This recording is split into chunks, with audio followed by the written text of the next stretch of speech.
Indeed, I am dealing with a killer queen right here tonight. Welcome to another edition of The Game Changer. Ladies and gentlemen, I am the man who believes that even when Madison Rayne marries Josh Matthews, anything is possible. Nate the effing great. I'm being joined here by the, you could say, first mate of the Jericho Cruise. Sail away, man. The lovely, the fabulous, the governess of California herself, SoCal Val.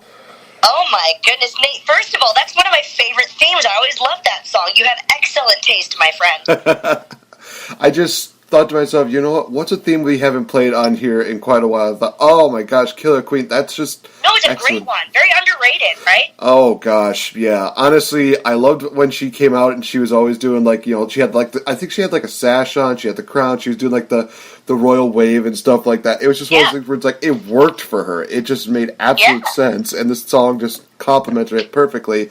And then there was this stupid dispute that, oh, well, Eve took that from, you know, Madison Rayne, or Madison Rayne took that from Eve. It's like, it doesn't matter.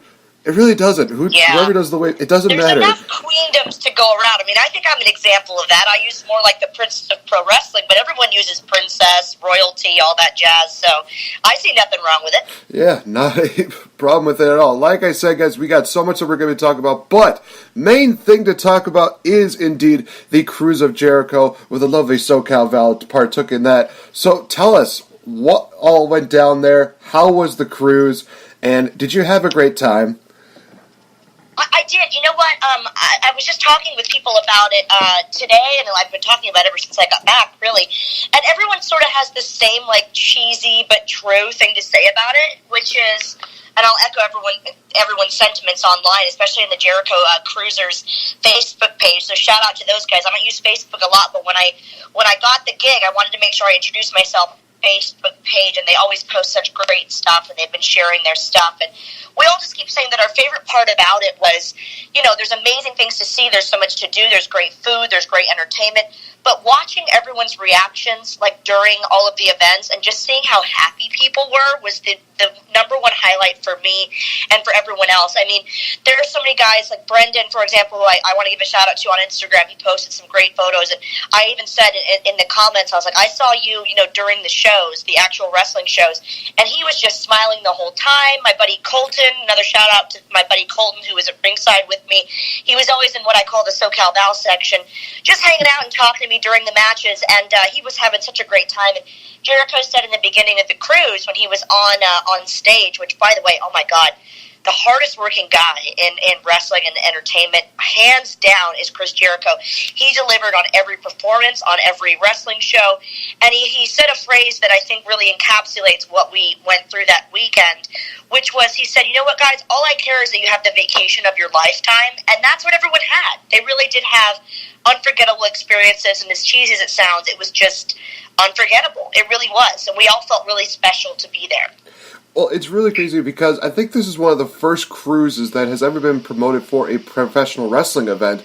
So the fact that not only, you know, a pro wrestler put this all together, but all the star power that he incorporated into this, people from New Japan, from Impact Wrestling, from Ring of Honor, that is a lot of people to really get on board for this, and for it to be a success as it was. I've seen pictures of it as well. It just looks like everybody had a fantastic time. I mean, what were some of the events that went on during the cruise? Well, that's what I was saying. It's amazing because there was so much that went on. Everyone's like, oh, did you have fun? I had fun, but I have to say I was really, really, really busy. You know, at first it was sort of like, okay, your schedule was like a meet and greet here and there, and like I was hosting Bloody Marys and Bingo one night in the morning, which was hilarious. It was me and Melissa Santos and Noelle Foley, and we basically just hosted Bingo, and we had some Bloody Marys. It was hilarious. And then, you know, but that kind of grew into, okay, well, now you're ring announcing, and that ended up being 2 shows a day. I think by the end I had announced maybe 37 matches, which is which is a lot. And then we were also filming some stuff, you know, just to use later for every event that we did. There were concerts, there were comedic acts with 2 of the Impractical Jokers were there. Mick Foley had his own one-man show. Raven had a one-man show. Colt Cabana had his show, The Art of Wrestling podcast. Jericho had Talk is Jericho. There was almost too much to do, and if that's our only problem, I know that we did a really good job because everyone was just, I mean, honestly, I swear to goodness, Nate, the worst feedback I heard was that everyone had to wait in line longer than they wanted to for Kenny Omega. But to me, that just shows the star power of Kenny Omega, and I didn't hear any other complaints than that. It was just, it ran so smoothly. 6-man, kudos to them for putting it on and having it run so great and so smooth. And it was so successful that I can't imagine there would never be another Jericho Cruise. I think they're absolutely going to have another. I haven't been told that for sure, but I think they'd be crazy not to, because everyone was just so complimentary about the staff, about the scheduling. Everything from top to bottom was top drawer, really. It's kind of like how All In kind of took place. A lot of people were very excited to see how it went, and obviously, ticket sales went on for like 30 minutes before it sold out completely. And of course, with the Jericho Cruise, it's almost the same way, but also you have not only, some familiar faces that created All In, but also Chris Jericho, who you definitely hit the nail on the head, is the best in the world. And honestly, I can't say anything bad about the guy, especially considering the fact that he had a post during Halloween where he said, like, hey, post up your best, Chris Jericho costumes, and I'll retweet them. I was one of those people that did that, and he literally retweeted, so it's like, okay, I can never say anything bad about Chris Jericho ever again for the rest of his career or for the rest of this lifetime. So if anybody has anything bad to say about him, I'm going to literally be like, yeah, no, he's the best in the world today. There's no way that you're going to bash him at all. But, there's just so much that went down. You mentioned, 37 matches. Did you ever have, like, a favorite match that you saw during that event, or was there just so much going on that you couldn't just recall all of them? There were so many, but I remember SCU particularly being really, really popular, and I loved that. The thing is, I know that Fight TV, which of course is free to download the app, and you can catch the Jericho Cruise on Fight TV, but they kind of captured the Sea of Honor tournament and not every single match. I know I'm not really revealing anything because it already happened, but the match that sticks out in my mind was the very end where the Mushroom Kingdom, which was Mario, Luigi, Wario, Bowser, Daisy Peach, the whole crew was there as the, obviously it was Cody, the Bucks, Marty, the girls, everything. And then, that match was amazing. Jericho and the Young Bucks taking part in, kind of the main event of that show. There were so many good ones, but to me, the very end with the costumes was sort of like we all worked really hard on the cruise. I donned a hot dog costume. I thought it was hilarious because I just had so much of, like, every year I kind of go, I'm going to be a sexy mermaid or a sexy witch or whatever, and it's like, I just wanted to be something comfortable and hilarious and just silly, and I'll never forget donning the hot dog costume and, like, because I announced the beginning of the match normal, and then while the match was going on, I quickly went to the back and changed, and I waddled back, which I'm like, I don't know why I developed this whole lock for a hot dog. And like a weird hot dog block, I just created it, and coming back to the ring and hearing people's reactions of like, what the hell is she doing, was so funny for me because everyone was in costumes at that point. Jericho at the back was like, Val, what are you doing? And it was just so much fun because it was the end of the cruise and everyone was just having a good time. It was Halloween coming up, about midnight turned Halloween, and it was just such a fun, end to the cruise. And I think that for fun's sake was my favorite part. You're getting attention when you got Chris Jericho even saying, what are you doing? It's just... Yeah, I literally saw him in the locker room. He's like, what are you wearing, Val? I was like, oh, I didn't tell you I was wearing this? Oh, sorry, I'm a hot dog. Oh, man. Well, didn't you also sport, kind of like this, I don't know if it was like a marker mustache or something? Because I remember you posting that on Patreon. And guys, by the way, go check that out. She has a lot of really cool content. Thank you. You're no problem. Always good for a cheap plug. So, but yeah, you had that marker like a beard or something like that. And literally, I look at that, and I'm thinking to myself, what is she doing? What's going on? But yeah, and that was like, I think it was Jericho actually was like, why the mustache? And I was like, why not? Because I have no idea. The hot dogs were, I saw them in a store, and my friend Kristen, who's on the California podcast, she's at the K-Sweat if you want to follow her. She's so great. She was like, we have to wear these costumes. And when I went down to Miami, I hadn't bought them, and she goes, I'm going to buy them. I said, look, I'll pay you back. We will, wear hot dog costumes. It'll be hilarious. But I can't believe it. She actually did show up with these hot dog costumes.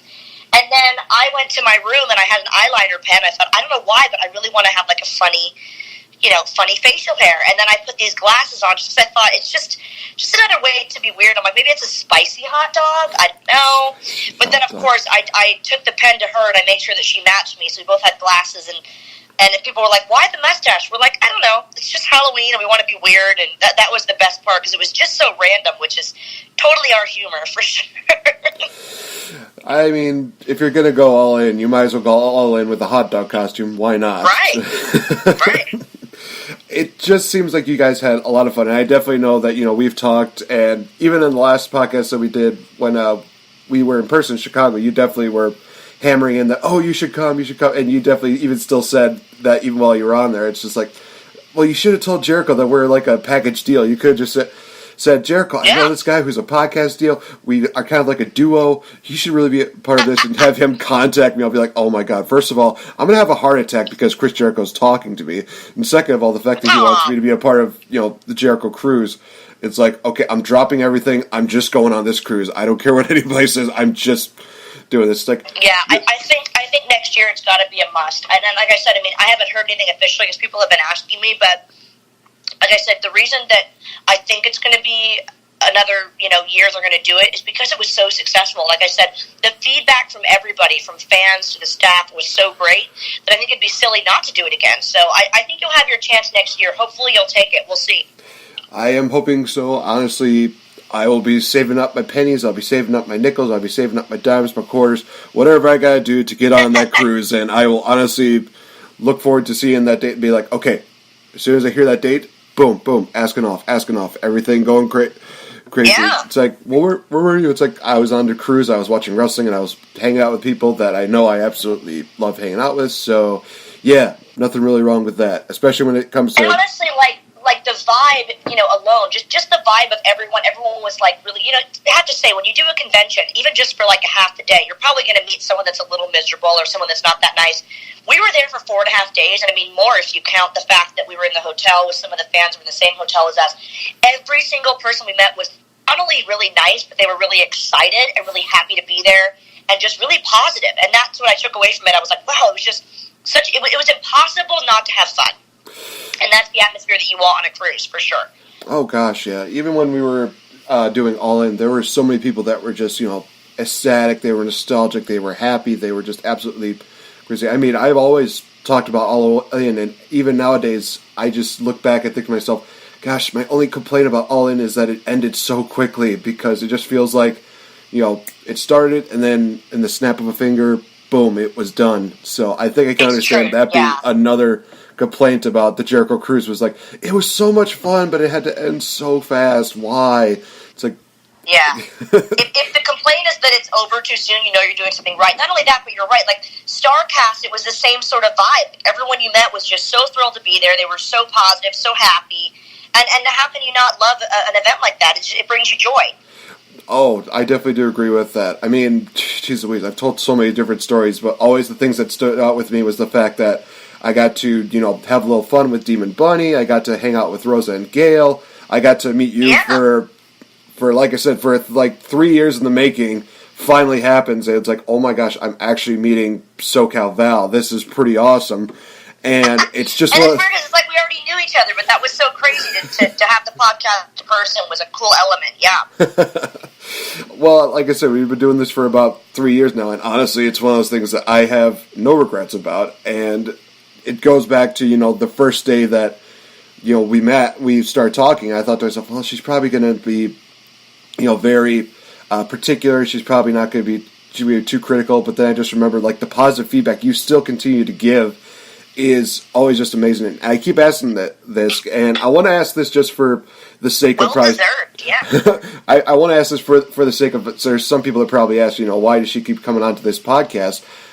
What draws you to keep coming back to the Game Changer? What draws you to, keep coming back to do this podcast with me? Because there's obviously something that I'm doing right that makes you have a really good time. Yeah, and you know what? I was just talking with this about my friend Gene Money, who's a UK wrestler over here. He's so entertaining. I wish you could see some of his stuff. You probably can if you Google it. It's Munny, Gene Money, and he's so great. And he said, "What podcast are you doing tonight?" And I said, "Oh my gosh, it's always exciting because my friend Nate is so professional and so upbeat and positive in what he projects in the show." And the thing is, a lot of cons that I'll say about podcasts that I do that are not yours. Just first of all, wrestling should be fun at the end of the day. It should be a positive discussion. It should be, we can give our opinions. We can have our fun, banter about who we want to see win, and we're going to beat each other, haha. But the thing is, for the love of wrestling is why we all do these podcasts, or at least I hope that we do. And with yours, it's always very positive. Another thing is, too, a lot of these, being particular on podcasts, I very rarely have to be, but I have noticed over the years that if there are certain topics that you don't want to discuss, sometimes you do have to discuss them up front. I can't believe that, some of the podcasts I've done, I've had to say, hey, can we not discuss, what someone gets paid, or, someone's religion, or, something controversial where it might, hurt someone's feelings. And that's just not my game, that's just not why I want to do interviews and podcasts, is to bring others down, or to talk about, controversy. You can get into, the little ins and outs of what's happening in wrestling and what's hot, but in terms of, people's livelihood or people's personal lives, you got to keep it light and fun. And I think that you really hit the nail on the head with that. I do the best that I can, and especially, you mentioned the professionalism. That's something I had to learn very quickly, that, you have to be, really good about, asking certain questions. You have to know that, hey, there's some things that you just don't want to touch base on. And a lot of times I will even ask somebody at the beginning of an interview. I ask a lot of people, hey, is there any questions I should avoid, asking? Is there anything that you would not feel comfortable talking? And some people are like, no, I'm an open book. I'm totally down for anything. But then there's some of those people that are saying, hey, can we avoid, this subject here? Can we avoid talking about, personal life and blah, blah. And I'm like, I'm totally okay with that. I think I've only had maybe one or two people that have asked me to, not be too personal with a lot of my questions. There's even one time where I had I'll do this as a little bit of an inside scoop. I had Rebel on, I think it was maybe a couple years ago, and I legitimately actually got a little bit nervous because a lot of times I think of this stuff on the fly, and usually they flow together. But it's one of the first few times where they asked me, hey, can you write some questions out so that way she knows what to, be prepared for. And it was one of those things where it was new to me. I'm like, okay, I have to basically follow this format. I'm not used to following the format.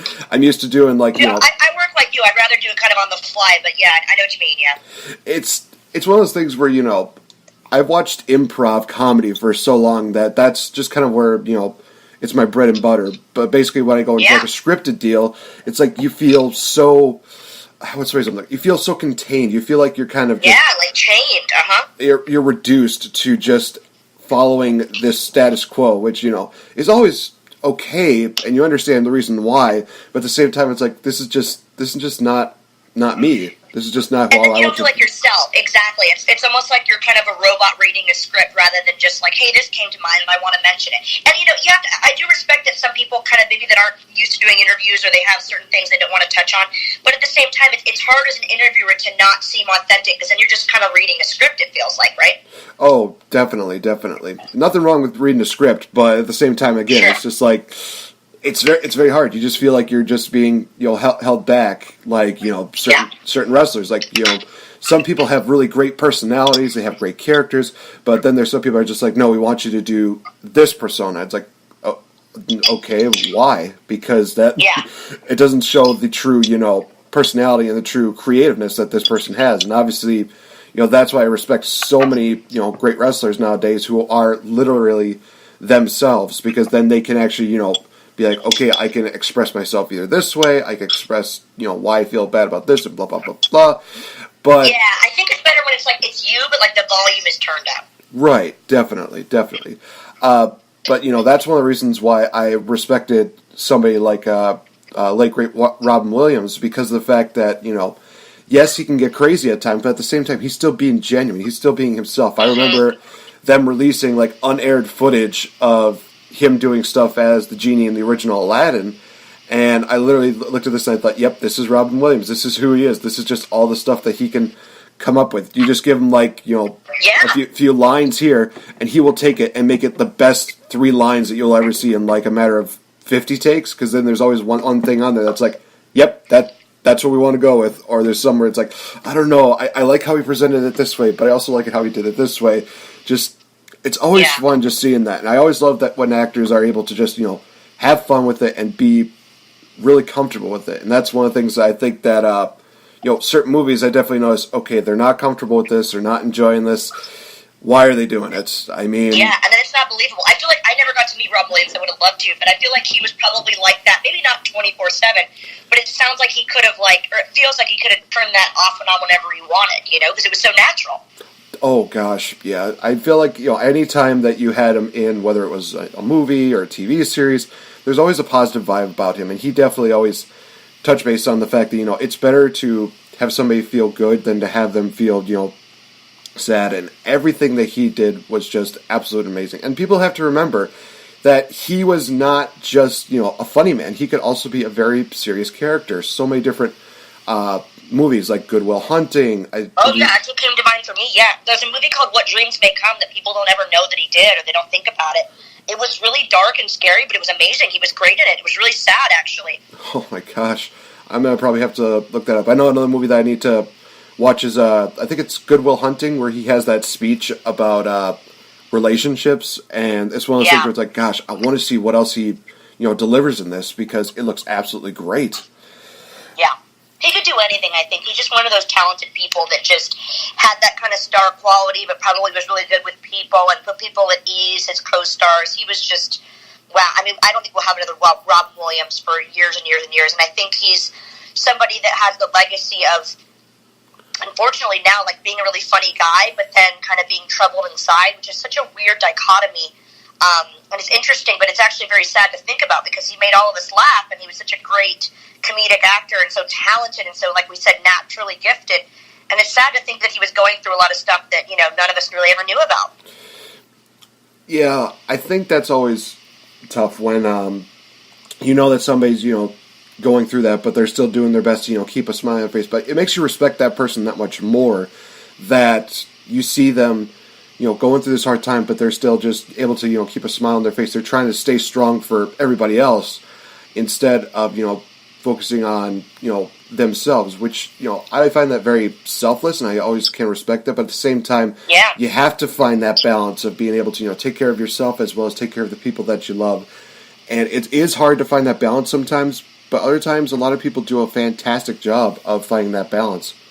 Yeah, and it's one of those things, it makes you look at him and think, wow, he persevered, as long as he could, and it's just sad that he was suffering from mental illness. But, what a legacy he left, in terms of films, and it's something that people will study in film study for years, all of his different characters, and like you said, being comedic, but then also really good at the dramatic roles as well. I mean, it's amazing he could do both with such, natural ability.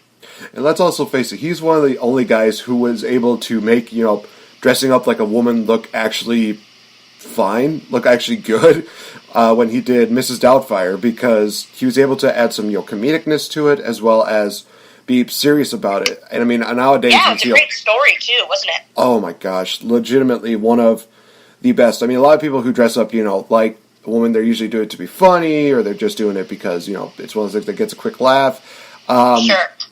But, I think the only person that might be able to match that might be Tyler Perry when he dresses up like Medea, because of the fact that he tries to, hit the home, some hard lessons that people have to learn about, again, relationships, about everything that you could possibly want in life. And a lot of times I just look at Medea, and there's sometimes where I'm just like, okay, she's kind of a comedic character, but then I forget that she has some points where she actually brings up, serious, subjects, and it's like, okay, I am looking at her differently, and I'm thinking, wow, she's just as memorable as Mrs. Doubtfire. Oh, yeah, there's so many lessons there as well. I mean, kind of, it is funny and it is kind of fun with the whole drag appearance, but there's a lot of lessons there. Definitely. Well, speaking of funny, one thing that was probably not too funny, and, oh my gosh, this is one of those things that I've mentioned on Facebook, was that I recently just saw that new Grinch movie, the animated one with Benedict Cumberbatch. I don't know if you've... Yeah! Is it out already? I didn't know it was out. Yeah, it's out right now. And I will say this, I'm not going to bash it, but I will at least give this kind of criticism, is that I definitely do see it as a movie that's more aimed towards the kids. There's a lot more kid-like humor. There's very little adult humor involved in it. If you had to choose between the two of them, I would definitely choose the Jim Carrey version as the adult preference. But I will say this, I think that they both kind of match each other out as far as, the positives as well as the negatives, because there's a lot of positive things that can come out of this new animated Grinch. I mean, it's a movie that's pretty short. It's a movie that's has some pretty entertaining points. I mean, I can't say that there's any point where I was on the ground laughing, but there's some points where I was just kind of laughing like, okay, that's actually pretty good. That's actually pretty funny. Storyline was actually pretty decent. Characters, honestly, I think that it's always going to be a step above the quote-unquote horrors that we saw from a lot of the Who's during the live-action one, where you saw, like, most of them have their, like, noses up and stuff like that.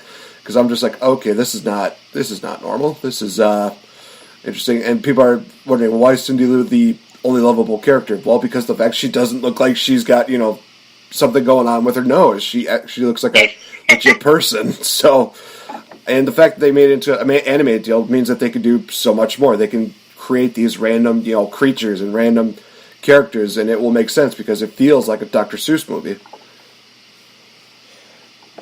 But yeah, like I said, it's a balance. There's some good things in this animated one. There's some good ones in the live action one. There's bad in the animated, bad in the live action.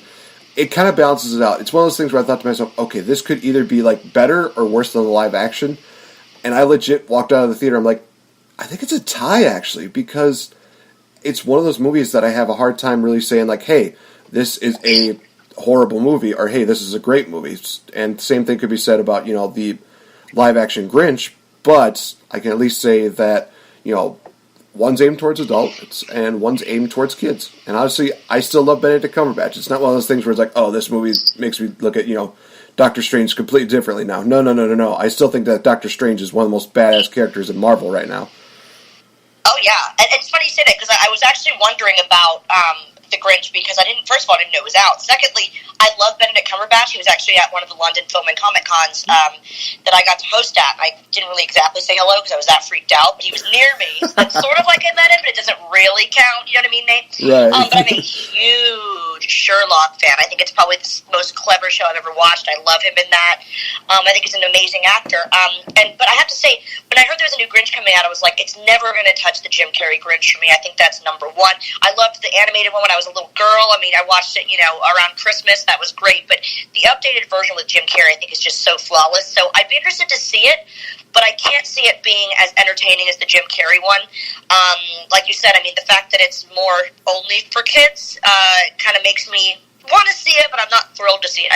I almost wish they had done a second Grinch with Jim Carrey, but in a way, it's like, why try to further that one and kind of, ruin it? Because they tend to do that with sequels and things. But let's check it out. Interesting. Yeah. Well, actually, it was going to be impossible to really do a live-action sequel to that, because I don't know if you know the story behind all that, but when Hollywood did that live-action Cat in the Hat movie, which, oh god, that was such an atrocity. I mean, was it? Oh my gosh, there's so many bad things I could say about this movie. Because I love Mike Myers, and I was wondering how that was.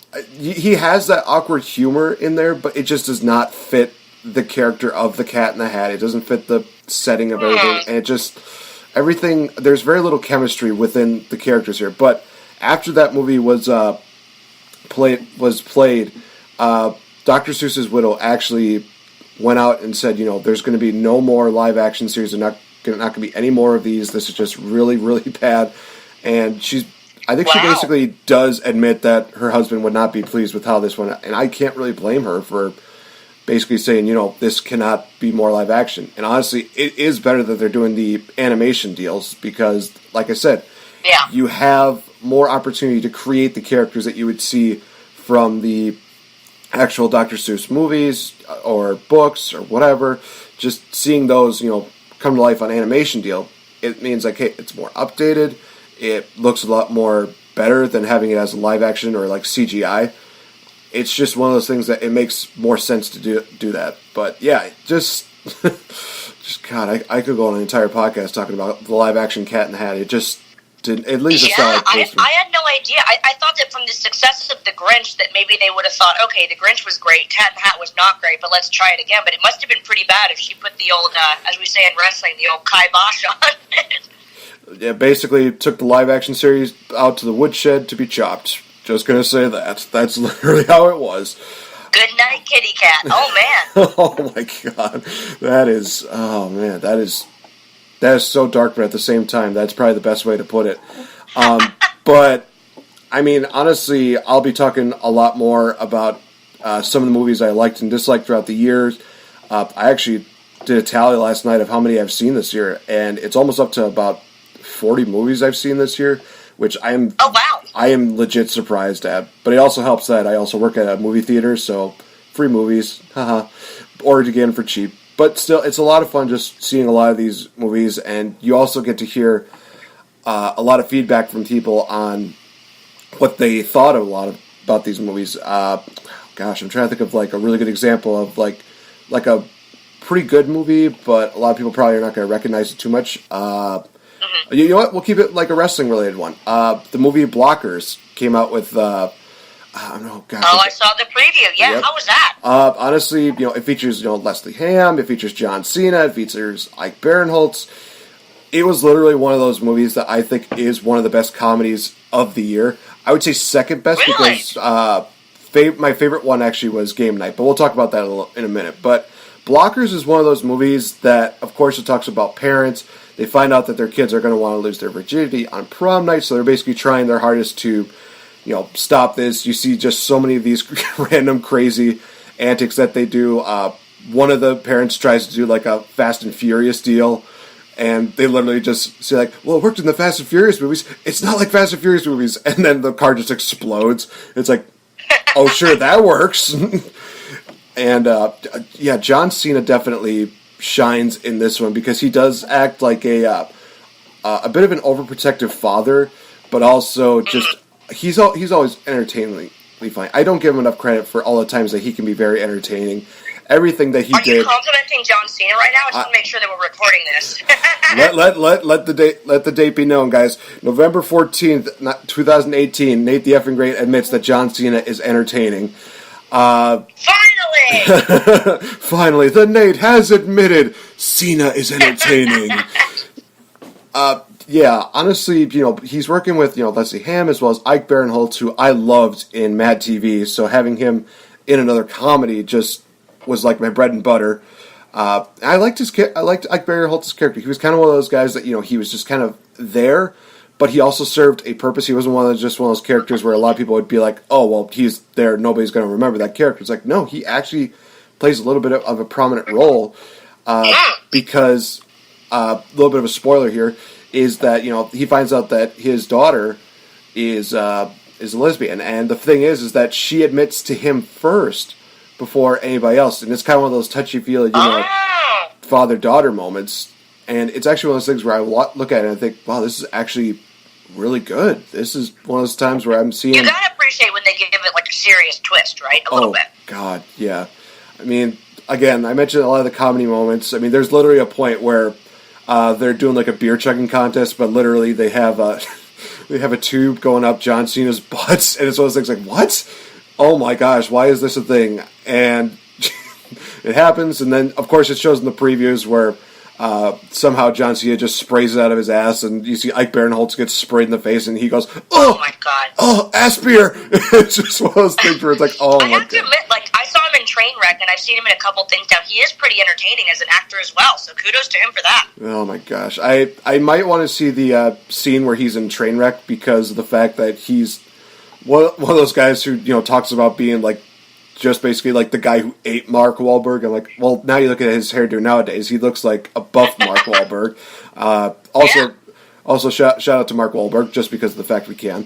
We love Mark Wahlberg. Yeah, Mark Wahlberg is amazing. I love him especially in the Ted movies, but that's getting a little off topic.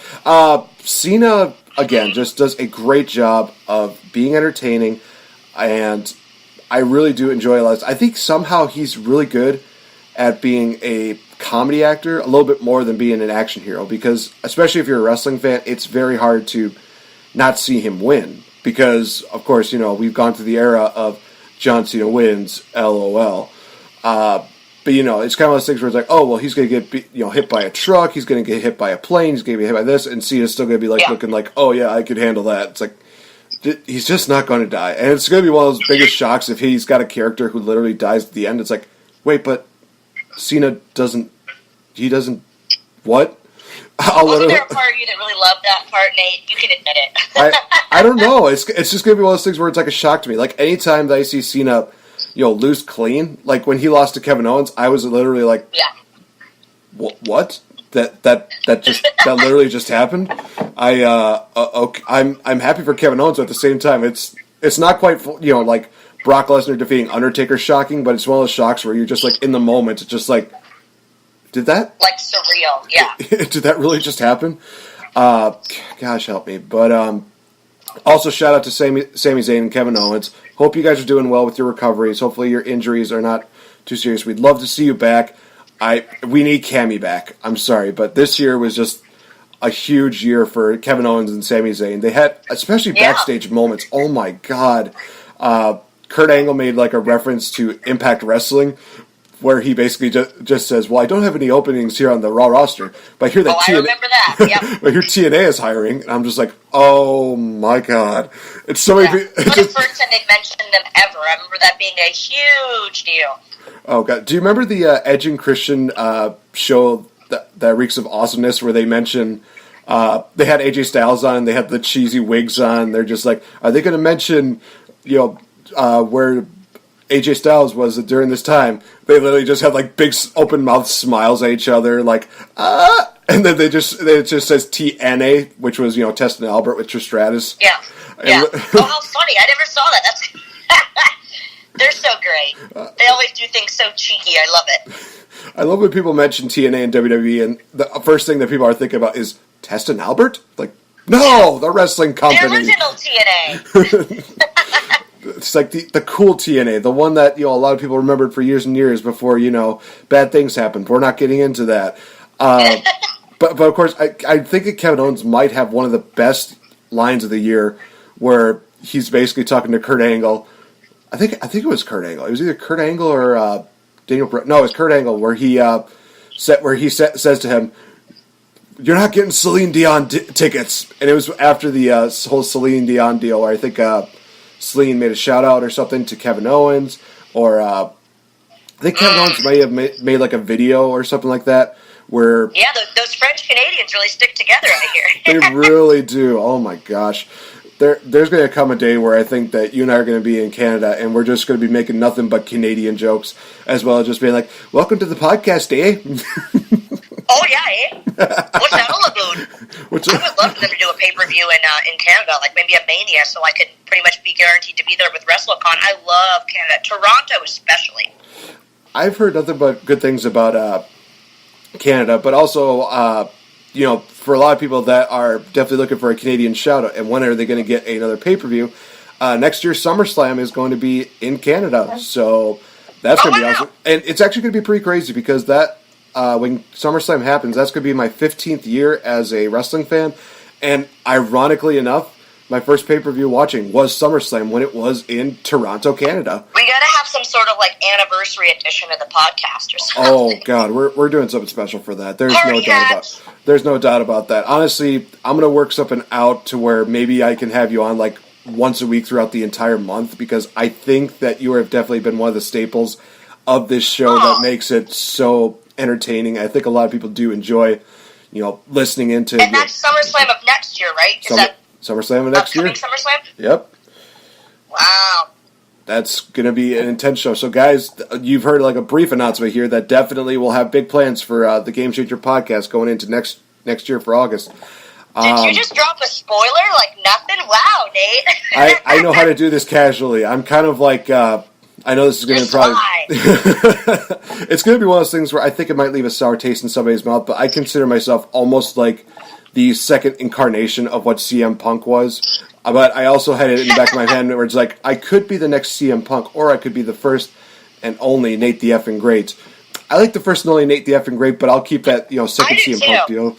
I like the second CM Punk deal as kind of like a little tagline there. Sorry, Phil Brooks, if you're listening to this. It would look good on a T-shirt, I think. I'm going to have to do that now. That's going to be my next T-shirt that I'm going to try and create, where it's just going to be like, the only Nate the Effing Great. Sponsored by Pro Wrestling Tees, maybe? Oh my gosh. I might have to do that. I don't know. I think that might have to be another thing I'll work on for next year. So maybe expect more. We're just coming coming up with business deals because we know 2019 is going to be lit. So we're just throwing out options for everybody. If you're listening to pro wrestling tees. Oh my gosh, yep. I mean, honestly, it doesn't even stop here because after this interview, I have to do a recording for a Kings of the Ring podcast where I will drop a huge announcement regarding next year. What? So, yep. All I can say is that it involves a certain event that might be happening in the big city, but that's all I can give. That's all I can give. You'll have to listen to the Kings of the Rings podcast, See, guys. now you've got people on the edge of their seat there, Nate. I could spoil a bit, but I can't really spoil that much because then it's one of those things where it's like, well, then what are people going to be tuning into if I just tell you right away? Listen, yeah. So, yeah, shout out to Kings of the Ring podcast because you guys are absolutely insane. But also, you're going down this weekend because Team Game Changer is going to beat Team Kings of the Ring podcast at Survivor Series. Just as bad. And can I just briefly mention that I miss King of the Ring pay-per-views? Honestly, old school. Oh my gosh, the Kings of the Ring tournaments were just absolutely fantastic. Especially when you look at like the list of winners, Owen Hart, Bret Hart. William Regal, who we actually mentioned quite a bit during my last podcast on Monday. We talked about the 20-year anniversary of the Deadly Games tournament that took place at Survivor Series 98, and how Regal had one of the best theme musics probably of the era, which was the "He's a Man, such a man." And I don't know, did you ever hear the story, the rib that Regal got when he was in the UK a few years ago?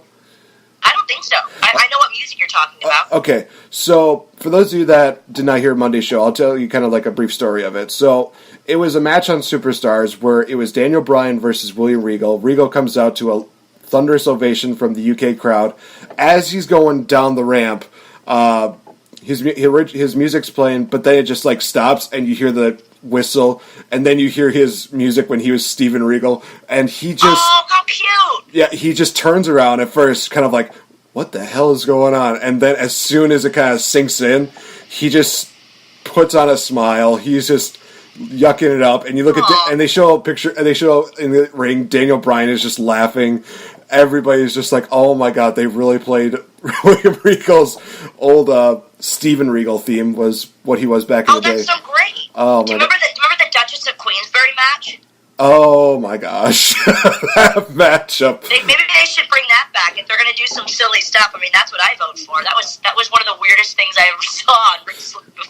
Honestly, if they ever decide to take William Regal as NXT GM, which honestly they shouldn't because he does a fantastic job, and he makes every matchup that is announced, especially War Games, just holy crap. I mean, so many people make the joke about Teddy Long doing the whole, it gonna be a tag team match, player. Shout out to Teddy Long. Also Teddy Long for GM again. But campaign.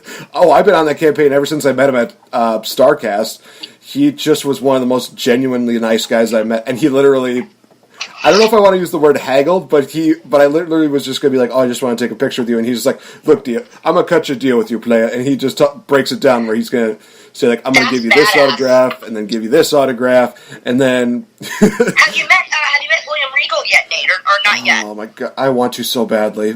I really do. Oh, he's lovely. Oh, man, I feel like I might get that look that he usually gives to people where they're like, are you daft? Just, I literally want to come up to him having like a British accent and have him have that face of me of like, I'm kidding, no disrespect, I love your work, and he'll just be like, oh, I'm just kidding, man. Just be like, Regal. He's super nice, but he's intimidating only because he's such a legend, but he's really, really lovely guy. He really seems like one of those guys that just really, I mean, especially nowadays, he definitely does have, his thing, everything just figured out. Like I said, he's one of those guys that you cannot deny the fact that whenever he says the word, it's going to be War Games, that you can't just, pop out of your seat like, yes, we got War Games, holy cow, and it's William Regal announcing it. I'm okay with this. Can this always be a thing? Just like, even like when there's going to be a sad day where William Regal passes away, even after that, just have like some kind of like a hologram or him just saying War Games and let that be like the thing that goes on forever. It's like never have anybody else announce it. It's always William Regal. He's so iconic, and just even the way he speaks, and like he's just such a classy dude. And I feel like he takes wrestling so seriously, but like, I mean, he doesn't take himself too seriously after all the comedic stuff that he's done, but he brings such legitimacy to wrestling. I don't know if that's the British kind of side of him or what, but he's just such a great addition. I love that he's in a position now where he's helping to shape all of the youngsters that come in. I mean, even when I was doing extra work with WWE, he kind of sat down for us for like 2 hours and just told us all these great stories and just gave us advice and was, no BS, but still a nice, classy delivery. He wasn't a jerk about it. Just so nice and so helpful. And I think he a lot of people that now committed to WWE owe him a huge debt of gratitude, and they'll tell you that. Well, you mentioned, you did a little bit of like short-term stuff in WWE, which is also kind of funny because I'm going to do like a little cheap plug here for next month, guys. Definitely tune into the fantasy booking, or as I call it, the 12 days of booking that I'm going to be doing. One of the first things that I'm going to be talking about is having California in WWE. So, yeah. Fantasy booking. And I'm not going to spoil too much, but let me just say this, guys, that you might see some familiar faces show up during that podcast. You might hear some familiar names. And, yeah, honestly, Val, I think there's going to be a couple names that you're going to be very familiar with, and you'll be thinking, like, yes, it will not be California unless I had this person involved in it. But I'm not going to spoil too much because I'm intrigued. So definitely a little bit of a cheap plug as well as a major shout out to, how much California means to the Game Changer. The fact that, I'm doing a fantasy booking about them definitely tells you that they definitely deserve a spot in WWE, which they definitely do. And you'll definitely, hear that. Yay! I'm actually going to announce it right now. California debuting WWE is going to happen on December 1st for the first day of the 12 days of fantasy bookings. So be sure to tune that in, guys. Gosh. So you have. That's a cool spoiler. I love it. I can't wait. Thank you. Not a problem. Oh my gosh. I mean, I'm trying to think about what else we can really discuss about, because we have about roughly 10 minutes really left before we say our, goodbyes. Well, tell me something. Tell me stuff that you've been enjoying in wrestling nowadays. I mean, are you watching all WWE? Are you watching some Impact? Are you watching ROH? I mean, I've been watching quite a bit of ROH. I know WrestleCade's coming up. That's about the next show that I'm really excited about. I've got WrestleCade coming up on Fight TV that I'll be in the live chat. Also, Joey Janela's LA Confidential. Oh, very nice, very nice. As far as WWE goes, I know that as of late, a lot of times I have actually been turning off the show, mainly Raw, on the last few shows that they've done were pretty lackluster. But this past Monday they had the build-up to Survivor Series, in which it ended with the women going absolutely crazy on each other, so crazy that Becky Lynch unfortunately suffered a broken nose and a concussion during that brawl. Oh, I didn't know she had a concussion. I saw the broken nose. The thing is, even with not watching all of the shows they do come on late here, through Twitter and through all of the stuff on my timeline, I can tell all of the big stuff that's happening because people are retweeting and showing the clips. And, oh my gosh, she's such a lovely girl. I was so upset to see her, her whole face was just busted up. The thing is that I think she actually did I think she did like a tweet where she basically made it seem like, it was like I think she said it was like Irish war paint or Scottish war paint. I'm trying to remember exactly what she said, but she took that and she just went like, yeah, I broke my nose, whatever. And I was thinking to myself, okay, so she's probably going to have like that.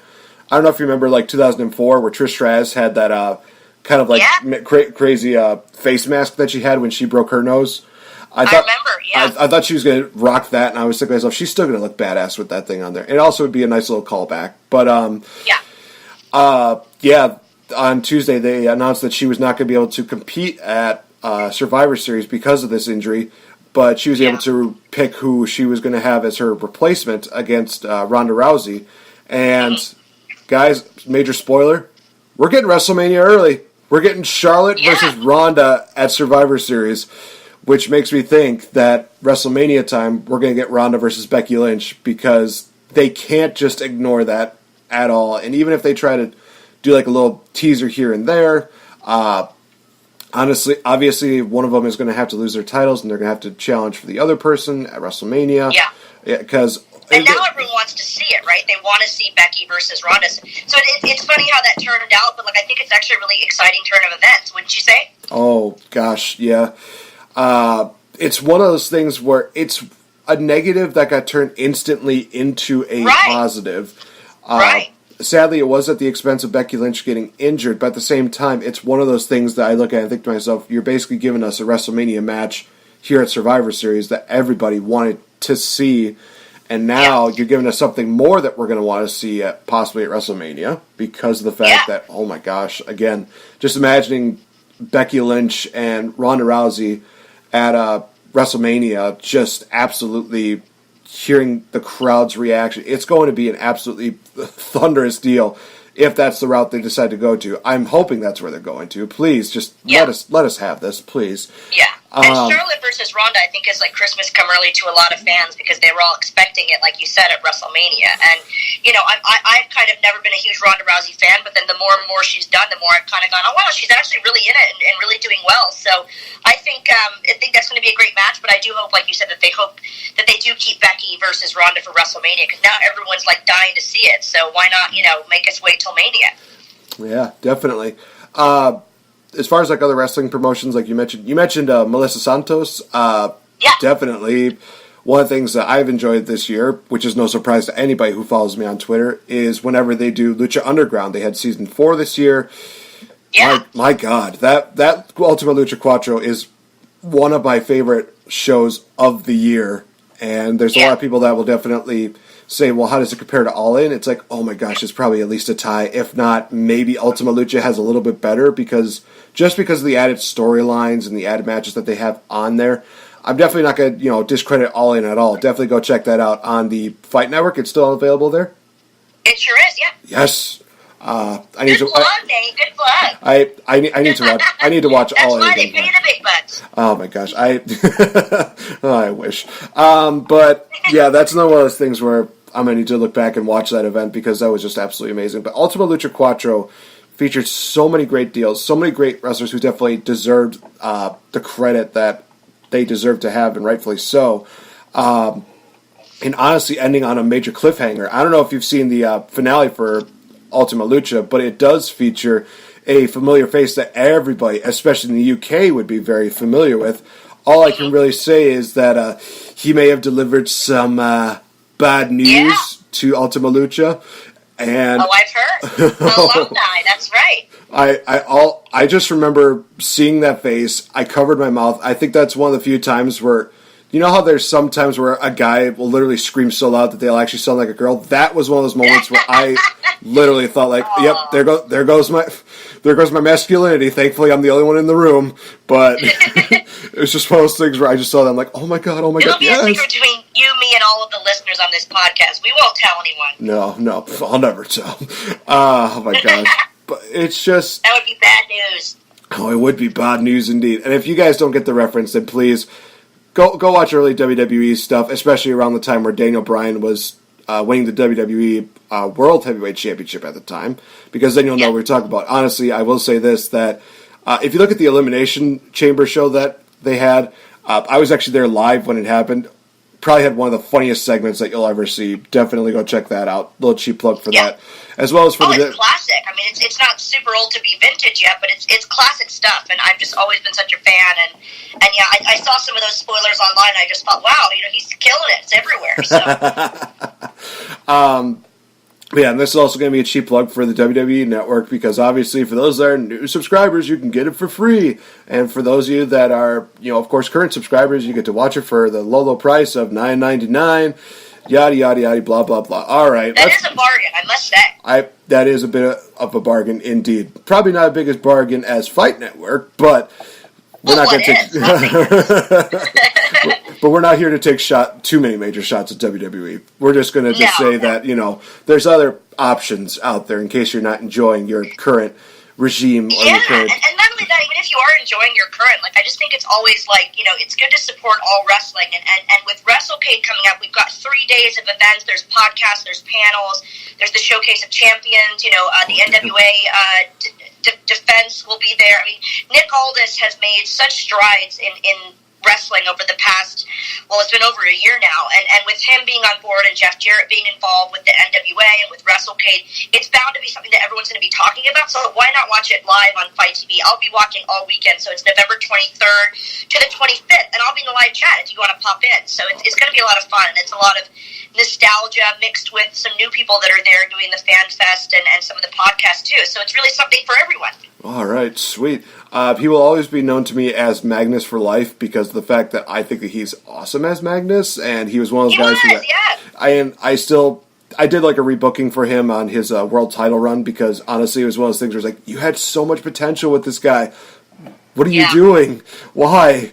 I mean, honestly, what great things he's doing now. I mean, like, if you guys aren't following, like, the 10 Pounds of Gold and David Lagana and, like, what they're doing, it's so cool because it's happening all over the world, you know? Like, you'll blink your eye and he's in Mexico or the UK, and it's just, it's kind of like that old school, you know, NWA title defense around the world, which makes it so legit and so much fun to watch. Definitely. All right, so, Miss Valerie, you talked about a lot of your... Gosh, I went a little bit British there. And I want to say this before before we get into, like, our closing remarks, you know, cheap plug, stuff like that, that I am a bit jealous, especially for, you know, a lot of you in the UK, because I will say this, you guys have the most wicked national anthem, because I've been listening for, like, the last week, ever since I... what was it? Oh, yeah, I watched the movie Bohemian Rhapsody, and then I found out, they did the UK's national anthem. Well, what's the actual one like? And as soon as I listened to it, I'm like, I'm literally in heaven right now. This is such a beautiful anthem right now. Also, you know that the British national anthem is My Country 'Tis of Thee, and we just changed the words, right? This is very true. I honestly thought it was God Save the Queen, even though that should be your theme. So... But, I'm trying to think of, like, there we go. But, so, Valerie, you got the floor. What are some major events that are coming up? You mentioned... I think we're getting a little bit of a weird,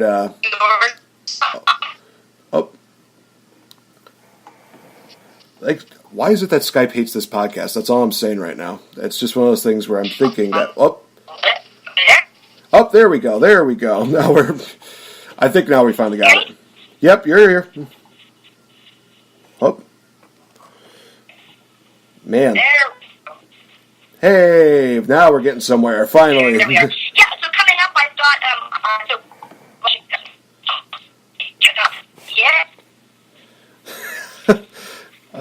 Skype. Skype loves this show. That's all I'm going to say right now. I can hear you great now. Can you hear me okay? Yeah. We're here. We're good. Okay. Yay. We'll just start from there. So what was your question, Nate? If you want to repeat it really quick?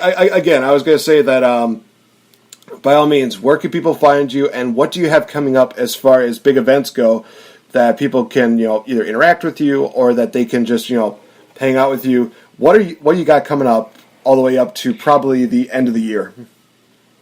Well, the good news is for me anyways, I've got a lot of time off, but that does mean that I'll be more active on Patreon. I've got some great shoots coming up. It's patreon.com/SoCal Val. I've got some Christmas gifts in mind for my patrons that I'll be announcing soon.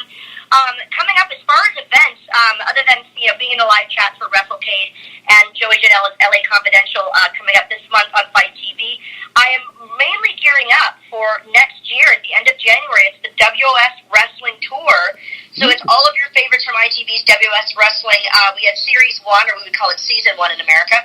We're hopefully gearing up for Series 2, or Season 2, and we've got our live tour, which starts at the end of January. If you want to follow at WOS Wrestling on Twitter, that's all of the updates you need. I've got new California Jericho Cruise shirts. Only a few left if you guys want some.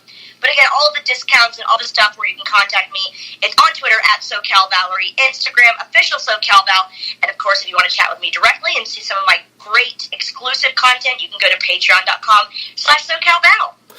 Sweet. Very, very sweet. Too sweet, you might say. Too sweet, even. We're a couple of wrestling nerds. Of course, you guys, if you want to listen to more stuff here on The Game Changer, you can check us out on Spreaker.com as well as YouTube and iHeartRadio, which was honestly one of the things that I am very proud to announce that we have been a part of this year. Yay! Also, you can follow me on Twitter at RealLifeInGame, as well as give us a like on our Facebook fan page. All the things are in the links in the description below. Valerie, thank you so much again for being a part of the show. It's always fun having you on, and all these conversations that we have, witty banter, it's always just absolutely incredible. And likewise, Nate, it's always such a fun highlight for me whenever we get to chat, and I love that, that we can chat about such a broad spectrum of things, and I love your opinions. Like I said, the fact that you keep it positive, it really makes my day. So thank you so much. Let's chat again soon, yeah? Oh, yeah, Otter Hay. I don't know where I went with that one. So, ladies and gentlemen, this is going to conclude this edition of The Game Changer. So, for SoCal Valerie, I've been Nate the Effing Great. Be sure to tune in to the Kings of the Rings podcast. Of course, you guys, they have it on iTunes as well as Google Play. They are going to be having their show broadcasted, I think it's going to be actually on the RainWithAnt.com website, hopefully sometime this week, as well as lately it's going to be on Friday, where you'll hear us do some witty banter, as well as the big announcement that I will have concerning next year. Like I said, guys, it's going to be big. It's going to be huge. One could say it could be a once-in-a-lifetime deal. You never know. But with that being said, this has been The Game Changer. Have a good one, you guys, and we will talk to you later. This is Nate the Evergreat signing off. SoCal Valerie being awesome. The Queen of California. Here she is. Yes. Cheers.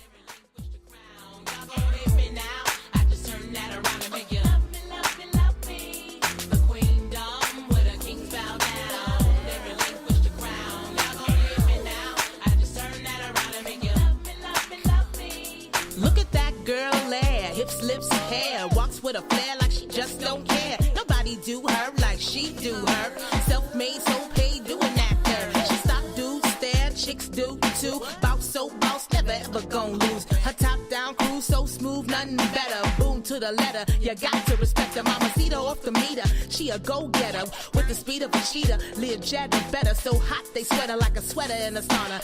Elegant persona, ready for drama, zeros and commas all up in a bank book. Haters give her stank looks, even when these cranks push, she push harder. No woman, no man does it like she can, and you can't put a dent